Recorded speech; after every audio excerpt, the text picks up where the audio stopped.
Hey everyone, and welcome back to the channel. Today, we're going to show you a super quick and easy way to save your edited CapCut videos directly to your phone's gallery. So, let's dive right in. To begin, launch the CapCut app on your phone. Open the edited video project you want to save.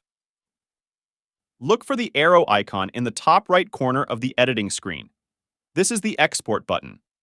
Tapping the arrow button will open the Export Settings menu. Here you can adjust the resolution and frame rate of your video.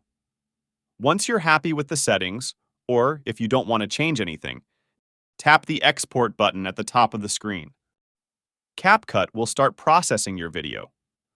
Once finished, you'll see a few options for sharing the video. That's it. Your CapCut video is now saved in your phone's gallery, ready to be shared or enjoyed offline. Thanks for watching. If you found this video helpful, be sure to leave a like and subscribe for more CapCut tips and tricks. And don't forget to hit that notification bell so you never miss a video.